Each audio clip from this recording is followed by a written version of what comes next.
ओम नमः शिवाय। शिव शक्ति भक्त विपिन खन्ना की आप सबको नमस्कार मित्रों। महादेव माँ शक्ति की कृपा से आप सभी कुशल मंगल रहे। माँ अन्नपूर्णा आप सभी के बरकत बते। आपकी रसोई में अन्न और जल का कभी अभाव न हो। संसार में हम सभी एक वायु और एक भोजन बिना नहीं रह सकते।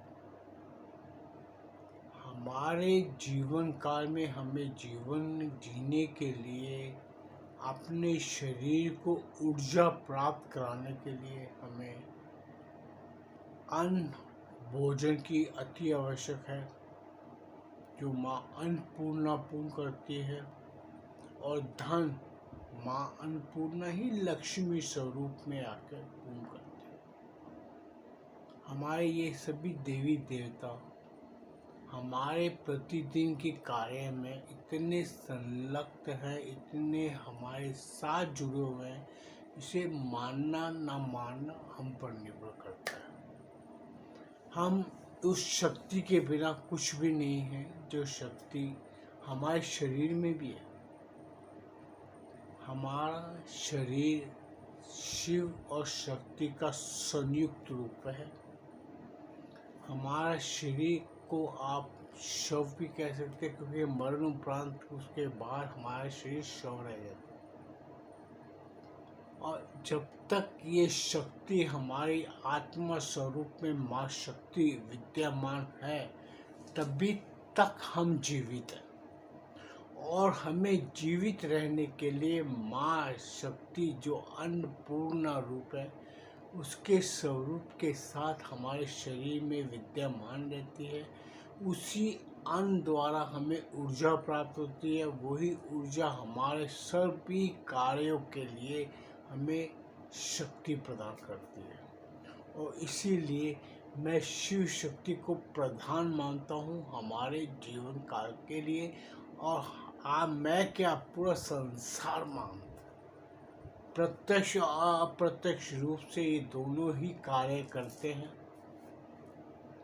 अभी इसे स्वीकार करें या ना करें वो आपका देखना है, आप जो मर्जी कर सकते हैं। क्योंकि हर एक इंसान को ऊपर वाले ने पूर्णतः स्वतंत्रता दी है। अगर पूर्णतः स्वतंत्रता ना दी होती तो यहाँ रावण ना पैदा होते, राक्षस प्रवृत्ति के लोग ना पैदा होते, सभी सही हो जाते, तो फिर संसार कैसे चलता, ये भी तो सोचने वाली बातें हैं, जिसे हम नहीं सोचते। अगर खलनायक ना हो तो नायक का क्या किरदार होगा, आप खुद समझ सकते हैं। इसी प्रकार हमारी सृष्टि में अगर सभी सद्पुरुष हो जाए तो फिर सद्पुरुषों की कीमत ही क्या रहेगी, सभी एक समान होंगे। अगर इसके अंदर खलनायक या कह दो कि दानव स्वरूप के जो लोग हैं, उन्हें ही राक्षस कहा गया है, कि जो विपरीत सोच रखते हैं, जो प्रकृति के विपरीत कार्य करते हैं, वो सभी उसी में आते हैं। ईश्वर भजन ना करना, आसक्ति रखना, अपने आप को सर्वश्रेष्ठ समझना, ये हमारे कई लोगों में ये दूषित विचार है। इसी कारण मैं ये प्रार्थना पहले करता हूँ। अब मित्रों चलते हैं, मैं जिस विषय पे आपसे के सामने उपस्थित हुआ हूँ, आपके सामने आया हूँ, वो विषय है वक्त की आंधी। मेरे अपनी सोच के हिसाब से या ईश्वरीय तत्वों के हिसाब से अगर आप विचार करें तो इस संसार में कोई भी ऐसा जीव नहीं है जो वक्त की आंधी की चपेट में ना आए। कोई नहीं है। अगर मैं कहूँ कि कोई एक चींटी से लेके एक हाथी तक जो सबसे बड़ा बलवान हमारे प्रत्यक्ष जो नजर आता है, जो पशु में रूप में देखे जाते हैं। क्योंकि हम सभी जीव और जंतु जो भी है, हम सब एक ईश्वर की उत्पत्ति किए हुए जीव हैं। हम सभी वक्त की आंधी के अंदर कभी न कभी पूरे जीवन काल में आते ही आते हैं। अब मेरे हिसाब से, अगर मेरे हिसाब से सोचो तो प्रतिदिन आते हैं। ये ठीक है कि वो आंधी कभी हवा का रूप लेती है या कभी तूफान का। वो वक्त की जो आंधी है वो आती ही आती है, कभी खुशियाँ और कभी गम लेके आती है। अभी खुशी का तो आपको मैंने कई बार विस्तार से वर्णन किया। खुशी हमें किससे मिलती है? जो हमारे हृदय के मुताबिक कार्य हो जाए, उससे हमें प्रसन्नता मिलती है, जिसे हमें खुशी कह दे। खुशी करो, बहुत प्रसन्नता होती है। और उसी को सुख और दुख की डेफिनेशन भी उसी में आ जाती है कि हम सुखी और दुखी क्यों होते हैं। कि जो मन मुताबिक हो जाए वो तो अच्छा है, जो ना हुए तो हम दुखी है। यही है वक्त की भी आंधी में। क्या हम इससे बच सकते हैं? मेरे हिसाब से बिल्कुल। इस संसार में ऐसा कोई भी जीव नहीं है जिसके पास असंतुष्टि का कोई कारण न हो। कोई भी इंसान पूर्णतः संतुष्ट इस धरातल पर नहीं है। अगर वो पूर्णतः संतुष्ट हो गए तो वो तो मुक्त हो गए। तो मुक्ति कहाँ से मिलेगी? तो इसमें के अंदर ये भी तो आता है कि मुक्ति कहते कैसे। पहले तो मैंने कई वीडियो में भी ये कहा है कि मुक्ति आप किससे चाहते हो। मुझे तो आज तक नहीं समझ पड़ी। हम मुक्ति किससे चाहते हैं? हम शांति किससे प्राप्त करना चाहते हैं? हम अशांत क्यों होते हैं? ये सभी मित्रों वक्त की आंधियां हैं, केवल आंधियां हैं। और हो सकता है इसके बाद मैं एक वीडियो और बनाऊंगा। वक्त की आंधी अंधी होती है, वो कभी ये नहीं देखती कोई धनवान है या सद्पुरुष है, वो सबको भाल ले जाती है। सो मित्रों, फिर मैं अपने मेन जिसके ऊपर मैं वार्ता कर रहा हूँ, अपने गंतव्य पे आता हूँ वापस से, कि हम इन विपत्तियों से जूझते हैं तो क्या हम इसे शांतिपूर्ण होने का इंतज़ार कर सकते हैं? आंधी कोई भी तरह की हो, एक चीज़ समझ के चलना, तूफान कैसा भी हो, आंधी कैसी भी हो, कभी भी स्थायी नहीं होती। ये सब अस्थायी है। जैसे सुख अस्थायी होता है, स्थायी नहीं होता, ऐसे ही दुख, तकलीफ, विपत्तियाँ जो हम पर आती हैं वो अल्पकालीन होती हैं। वो हमेशा के लिए नहीं होती। हाँ, वो बड़े ईश्वर दो तरह के इंसान बनाता है। एक विपत्तियां कुछ पल के लिए देता है, लेकिन कभी कभी ईश्वर परीक्षा लेने के लिए। देखिए, अभी आप सोचेंगे ईश्वर परीक्षा, मैं कहता हूँ ईश्वर परीक्षा हर वक्त लेता है।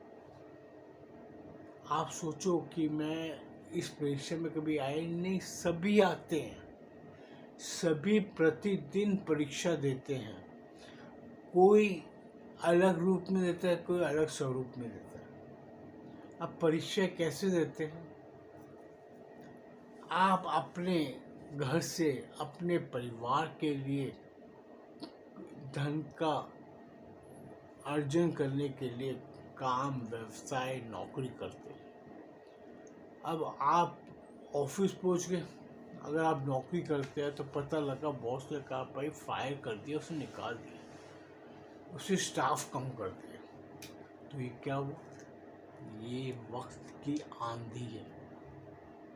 ये वक्त की आंधी है, तूफान है, भूकंप है, जो हमारे जो कार्य हम करने के लिए अपने घर से अपने परिवार के लिए रोटी पानी धन का सर्जन करने के लिए निकले थे, किंतु हम ऑफिस पहुंचते ही हमें एक पत्र दे दिया, लेटर दे दिया कि लो भैया आज से तुम्हारी छुट्टी हो गई। तो वो वक्त की आंधी को क्या करोगे? इसी तरह मित्रों, ईश्वर समय समय पर हमारी परीक्षाएं लेता है। ये भी परीक्षा होती है कि हम अपने उस वक्त को किस तरह से उसको संभालेंगे, अपने आप को संभालेंगे, अपने परिवार को संभालेंगे। और वो ऐसे वक्त कई बार बहुतों के साथ आते हैं। कोई नौकरी पेशा है तो कोई व्यापारी भी है। अब जो व्यापारी अपनी कुर्सी पे जाके, गद्दी पे जाके बैठता है, वो कई बार आधा दिन निकल जाता है, वो ग्राहक का इंतजार करता रह जाता है, उसको बोनी के भी वांदे हो जाते हैं। तो वो क्या है? वो भी वक्त की आंधी है मित्र। हम एक सामान लाकर बेचने के लिए तो रख लेते हैं कि क्या सामान खरीदने के लिए कोई आएगा, ऐसा हमें पता है। ये ईश्वर हर एक जगह पे। अभी आपको मैं एक छोटी सी और समझ की बात बताना चाहूँगा। मेरी जेब में धन पड़ा है, मुझे सामान लेना है। अभी आपके साथ भी बीतती हुई कई बार देखो, और मैं एक दुकान में प्रवेश करता हूँ, लेकिन मन करता है यार नहीं, इधर से बाजू वाले से लेता हूँ। तो ये जो हमारे अंदर की जो सोच को परिवर्तित करता है वो कौन है? कभी आपने सोचा? आपका हृदय उस दुकान में घुसने नहीं देता, आपको दूसरी दुकान में घुसाता है। क्यों? क्योंकि ईश्वर ने उसके लिए तूफान खड़ा करना है। अभी हर एक करने कराने में जब ईश्वर विद्यमान है, हमारी हर एक सोच के ऊपर ईश्वर का इतनी हुकूमत चलती है, तो हम खुद क्या करते हैं कभी ये सोचिए।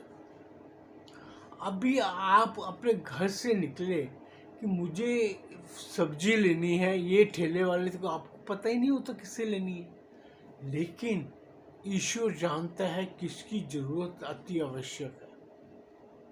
वो आपको उसी दुकान पे खड़ा कर देगा। आप बोलेंगे यार इसकी सब्जी अच्छी अच्छी छोड़े, फिर आपका मन करे गरीब आदमी दे ले यार, खत्म कर। आपको जो सोच परिवर्तित होती है, यही ईश्वरी सोच हमारे अंदर आती है। आप सोचो, इतने लोगों को आप देखते होंगे बाजार में अपनी खरीदारी करते हुए, खरीदते हुए बेचते हुए। एक आदमी दूसरे आदमी के सामने खड़ा, लेकिन दोनों की सोच परिवर्तित होती है। दुकानदार सोचता है यार ये आज मेरे से सामान ले जाए, मेरा कार्य बन जाए, और सामने वाला सोचता है यार मैं चल उससे ले लेता हूँ। ये इतनी परिवर्तन क्यों होते हैं? कभी आपने ये चीज़ें सोची कि हर एक इंसान के मस्तिष्क के अंदर जो उसके मन में सोच चल रही होती है, वो तो दूसरे की सोच चल रही होती है, तीसरे की सोच चल रही है। तीसरा दुकानदार इंतजार करके देख रहा है हाय ये ग्राहक मेरे पास आ जाए। ये परिवर्तन क्यों होते हैं? कभी ये चीज़ें सोची है आपने कि हम सबके सॉफ्टवेयर ऊपर वाले ने कैसे एडजस्ट किए हुए हैं कि एक इंसान है उसके लिए 3 जन घूम रहे हैं उस साइड, और तीनों की सोचें परिवर्तित हो रही हैं। ये चीज़ें दोस्तों छोटी छोटी होती हैं। आज हमारे जीवन काल में इसका कोई मायने नहीं रखता, लेकिन हमें सोचना चाहिए कि हमारा जीवन काल कितना के ईश्वरीय तत्वों के अंदर जुड़ा पड़ा है। हम प्रतिदिन अपनी सोच को परिवर्तित होते देखते हैं। तो हम जो अल्फाज हमारे मुख में नहीं होते, वो भी अल्फाज हम बोल जाते हैं। वो कैसे? कभी आप सोच के देखो। आप चाहते हो मैं सामने वाले को गलत मत नहीं कहूँ, कुछ मत कहूँ, आप अपने आप को संभालेंगे, नहीं मैंने उसे कुछ नहीं कहा, फिर भी वो सामने आता तो आपको आपके अंदर विचलित आती है, आप परिवर्तित होते हो, आप उसको पता नहीं क्या क्या बोल जाते हो। तो फिर सोचा मैंने तो सोचा इसको कुछ बोलना नहीं, फिर भी मैं बोल गया। तो वो क्यों होता है? कभी आपने एक चीज सोची है? वो हमारे अंदर की जो सोच को भी ईश्वरीय शक्ति अपने नियंत्रण में रखती है। अब मैंने कई जगह पे इस चीज का बहुत अच्छी तरह से अध्ययन किया कि ऐसा हम इंसानों के साथ क्यों होता है। क्योंकि हम कभी भी ईश्वरीय तत्वों से अलग होते ही नहीं हैं।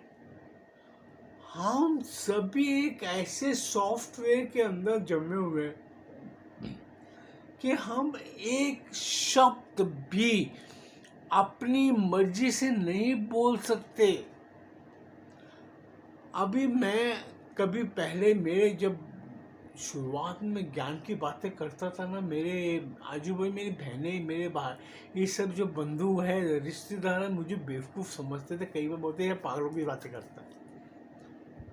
मैं अपनी एक बहन से, छोटी बहन से, मेरे से बड़ी है लेकिन मेरी बड़ी बहन से छोटी थी, मैं घर में सबसे छोटा था। मैं उसको कहता होता था कि इंसान का वक्त अगर खराब हो, इंसान का, मेरी बात को बहुत ध्यान से सुनिए, मतलब इंसान का अगर वक्त खराब हो, वक्त की आंधी की चपेट में उसे घेरा हो, तो आते जाता हुआ कोई भी छोटा इंसान भी उसको बेइज्जत कर देता है, उसको थप्पड़ लगा देता है, उसको चांटा लगा देता है, उसको पता भी नहीं लगता।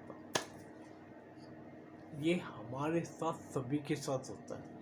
कोई लोग ध्यान नहीं देते इन चीज़ों कि आपका अगर वक्त की आंधी के अंदर, उस आंधी की चपेट आपके चारों तरफ है, तो आपका जो प्यारा मित्र भी होगा, आपकी माँ, आपके पिता, आपका भाई, बंधु, सखा, कोई भी आपका हितैषी भी होगा, वो भी आपको बुरा कह के चला जाएगा। ये होती है वक्त की आंधी की थप्पड़ पड़ना। और अगर आपका वक्त अच्छा है तो आपका दुश्मन भी आपको मान सम्मान इज्जत दे के जाएगा, वो भी आपको नमस्कार करके जाएगा। ये होता है वक्त की आंधी की छाया में। हम सब इसके अंदर ऐसे लगे हुए हैं कि हमें पता ही नहीं चलता कि हम कब उसकी चपेट में आ गए या कब उसकी आंधी के अंदर हम घिर गए। हम सभी इसी में हैं मित्रों। मैं कोई अपने लिए नहीं कह रहा, ये सभी जीवों पर निर्भर करता है। अभी आपको एक छोटी सी मिसाल और देता हूँ। आप कभी रास्ते पे चलते होंगे, कोई छोटा सा कुत्ता या बिल्ली, कोई रास्ते में कुत्ता है, आपको उस पर प्यार आ जाएगा। प्यार आपके अंदर जो उमड़ा उसके लिए दया उमड़ी, और आप जाओगे एक बिस्किट का पैकेट लोगों खोल कर उसको खिलाओगे। ये आप क्यों करते? कभी आपने सोचा इस चीज को? ये हमारे को जो संतुलित कर रहा है ना ऊपर वाला, वो हमको करने पे मजबूर करता है। हम सब कहें कि मैं कर रहा हूँ, नहीं, इसी के कहते हैं कि मैं नहीं कहनी चाहिए। हम सब उसके अधीन हैं। मैंने ये प्रश्न कई बार महादेव से पूछ के देखा, मैं महादेव ये परिवर्तन हमें क्यों आते हैं? हम एक इंसान ही होता है, वो अच्छा भी बन जाता है, वही इंसान बुरा भी बन जाता है। तो मुझे तो बस एक ही चीज़ समझ आई उन्होंने जो बताई। कहता है अगर सभी सुधर जाएंगे, सभी को अच्छा बना दूंगा, तो मेरी धरती कैसे चलेगी, मेरा मनोरंजन कैसे चलेगा। मैंने एक बात आपको पहले भी बताई थी कि मेरे एक मित्र ने कहा था ये सब क्यों होता है, तो मैंने कहा था ईश्वर अपना मनोरंजन करता है। उसने तरह तरह के जीव बनाए हैं, वो हर तरह के जीवों से अपना एंटरटेनमेंट करता है। अगर सभी जीव बना देता सही, तो आपको कथा फिर मैं एक वापस कथा ही मेरे को फिर दिमाग में नाचनी शुरू कर देती है। मैंने कथाओं में बताया था कि ब्रह्मा जी जब सृष्टि रच रहे थे तो उनके 10,000 पुत्र बनाए उन्होंने। तो नारद मुनि ने आके उनको सबको ज्ञान बांट दिया कि उन्होंने सबने सुना, कहते जिंदगी जीने लायक नहीं है, वो परिवार बसाते ही नहीं थे, वो सृष्टि बढ़ती हो नहीं थी, कैसे बढ़ेगी? क्योंकि सभी समझदार ज्ञानी हो गए, तो 10,000 के 10,000 पुत्र संन्यास ले लिया, उन्होंने शरीर त्याग दिया, मुक्ति पा। अभी मुक्ति इसके कहते, शरीर त्यागने को मुक्ति कहते थे। आज मैं हूँ, अगर मैं शरीर त्याग के खत्म हो गया तो मेरी मुक्ति हो गई? नहीं, वो ईश्वर फिर दूसरे में डाल देगा। यार काय को तुम बेवकूफ़ी वाली बातें करते हो। कभी इंसान मुक्त नहीं होता, याद रखना, कभी कोई इंसान मुक्त नहीं होता। ये वक्त की आंधी ऐसी है जिसमें से ईश्वरी तत्व भी बच नहीं सकते। मित्रों, एक बात मेरी हमेशा याद रखना, हमारे ये जो वक्त की करनी है, इसमें से ईश्वर भी नहीं बचता। भगवान राम की कथा तो आप जानते ही हैं, भगवान कृष्ण की भी जानते हैं, तो क्या वो वक्त की आंधी से बचे? क्या भगवान राम नहीं कहते चल हट, मुझे क्या करना, बनवास जाके मैं तो पाँव पे पाँव रख के बैठूंगा, राज सिंहासन पे राज करूं? नहीं, वो जानते थे कि वक्त की आंधी है, इस आंधी ने मुझे उड़ा के राजमहल से जंगलों में पहुंचा दिया। ये वक्त की आंधी थी। वक्त की आंधी ने कृष्ण भगवान को मथुरा से कहाँ पहुंचाया? सीधा द्वारका। कहाँ मथुरा, कहाँ द्वारका जाके नगरी बसाई, द्वारकाधीश बन गए। ये वक्त की आंधी है। आज मैं यहाँ हूँ, कल मैं कहाँ होऊंगा मुझे नहीं पता। वक्त की आंधी कहीं से उड़ाएगी और उड़ा के ले जाएगी। वक्त की आंधी अंधी होती है। अंधी कहने का अभिप्राय ये होता है कि वो कहाँ कब किसको क्या परिवर्तित करते किसी को नहीं बताता। ये मित्रों, यही चीज़ें हैं जिसे हम ज्ञान कहते हैं। समझने वाला चाहिए। हमारे किसी के पास कोई ऐसी शक्ति नहीं है जिससे हम अपने वक्त को बदल सके। हमारे किसी के पास ऐसी कोई शक्ति नहीं है कि हम किसी का वक्त बदल सके। हर एक का अगर वक्त बदलना है तो ईश्वर एक दूसरे का रास्ता बनाता है, सिर्फ रास्ता बनाता है। आज मैं कहूँ, मैं लोगों के लिए कई कार्य करता हूँ, मैं कहता हूँ मैं कर रहा हूँ, नहीं, ईश्वर मुझसे करवाता है। आज किसी के दिमाग में ईश्वर प्रेरणा डालता है कि तू इसके पास जा, इस तेरा कार्य हो जाएगा। तो जब ईश्वर उस इंसान को मेरे पास भेजता तो मुझे भी बताता है इस इंसान का कार्य तुझे करना है। तो इसके अंदर कहाँ पे मैं हूँ, कहाँ पे वो है, लेकिन वो ऊपर वाला जरूर है। वो ऊपर वाला उसको प्रेरणा डालता है कि मेरे पास आ, मुझे प्रेरणा डालता है इसका काम कर। तो सब जगह वही है, तो मैं क्या कर रहा हूँ? कुछ नहीं, मैं एक सिर्फ किरदार निभा रहा हूँ। हम सभी इस वक्त की आंधी के अंदर ऐसे जकड़े हुए हैं, हम निकल ही नहीं सकते। हम वो वक्त की आंधी जब चलती है, चक्र घूमता है, हम सब इसी में चक्र में घूमते जा रहे हैं।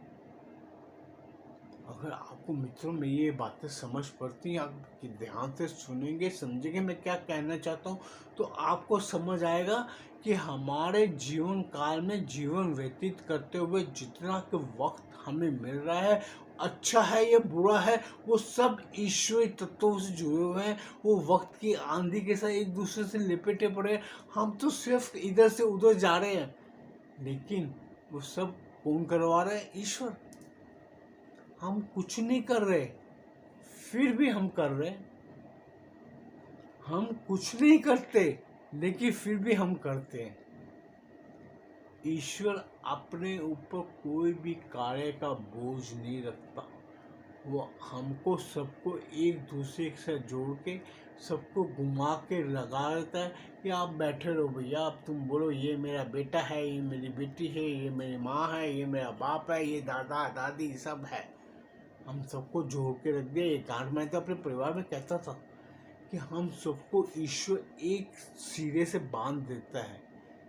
हम एक दूसरे को नहीं जानते, हमारी आत्माएं क्या है वो नहीं जानती, किंतु हमें इधर आके रिश्ते मिलते हैं। आज मेरा वो पिता कहाँ है गया जिसने मुझे पैदा किया था, पता नहीं, मुझे घूम रहा है, ऊपर है कि हाँ है पता नहीं। मेरी माँ जिसने मुझे अपने 9 महीने कोख से निकाल के छोड़ के गई है, वो कहाँ है? कभी आप सोच के देखो, आपके साथ भी यही है। हम सब इसी मूल्य पर हैं। हम जिनको छोड़ के जा रहे हैं वो भी हमारे नहीं है, वो आगे जिसको छोड़ के जाएंगे वो उनकी नहीं है। सब एक दूसरे से जुड़े पड़े हैं। ईश्वरीय तत्व ऐसे ही चलते हैं। हमें इस पहले उसको समझना पड़ेगा। हम सब अकेले थे, अकेले हैं, अकेले रहेंगे। और मैंने इस पर वीडियो भी बनाया था। इसीलिए मेरी सभी वीडियो में मैं लोगों को यही समझाने की कोशिश करता, चेष्टा करता हूँ। फिर अगली कोशिश फिर करूँगा, फिर नया विषय लेके आऊँगा। ऐसे ही विषय आपके सामने उपस्थित हो जाऊँगा। ओम नमः शिवाय। मित्रों, अगर मेरी ये वक्त की आंधी आपको समझ पड़े तो कृपया इसे स्वीकार कीजिए, वीडियो को लाइक कीजिए, चैनल को सब्सक्राइब कीजिए। फिर नया विषय लेके आऊँगा। हाँ, अगर आपको मेरी किसी बात पे अविश्वास है तो मेरा नंबर सामने दिया हुआ है, मुझे फ़ोन करके गाली भी दे सकते हो और मेरे से ज्ञान भी ले सकते हो। मैं हमेशा स्वतंत्र हूँ, आप सबके लिए उपलब्ध हूँ। हाँ, कार्य मैं फ्री में नहीं करता, एक बात हमेशा याद रखना। ज्ञान फ्री में दे सकता हूँ, लेकिन कार्य करने के लिए आपको जो चार्ज है वो देना पड़ता है। ओम नमः शिवाय।